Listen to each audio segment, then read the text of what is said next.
మా ఇంట్లో వాస్తు దోషాలు ఉన్నాయండి, ఆ వాస్తు దోషాలు సరిచేయటం సాధ్యం కాదండి, ఎక్కువ ఖర్చు అవుతుందని భావించేవాళ్ళు ఆ వాస్తు దోషాలన్నీ పోవాలంటే లక్ష్మీదేవి ఫోటో ఇంట్లో తూర్పు దిక్కులో ఉంచుకోండి.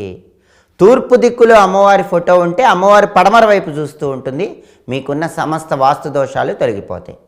అలాగే ఎవరి ఇంట్లో అయినా లక్ష్మీదేవి ఫోటో ఉత్తర దిక్కులో ఉన్నట్లయితే అమ్మవారి ఫోటో ఉత్తర దిక్కులో ఉన్నప్పుడు ఫోటోలో ఉన్న అమ్మవారు దక్షిణం వైపు చూస్తూ ఉంటుంది. అలాంటి ఇంట్లో సభ్యులకి మోక్షం కలుగుతుంది. మాకు మోక్షం కావాలండి అని భావించేవాళ్ళు లక్ష్మీదేవి ఫోటో ఉత్తర దిక్కులో ఉంచాలి. అప్పుడు అమ్మవారు దక్షిణం వైపు చూస్తూ ఉంటుంది, మోక్షం ఇస్తుంది. అలా కాకుండా మాకు ఐశ్వర్యం కావాలండి, మాకు డబ్బులు కావాలండి, అనేక మార్గాల్లో ధన ఆదాయం పెరగాలి, వృధా ఖర్చులు తగ్గిపోవాలి, మొండి బాకీలు రావాలి, ఎప్పుడూ చేతిలో డబ్బులు బాగా ఆడాలండి అని భావించేవాళ్ళు లక్ష్మీదేవి ఫోటో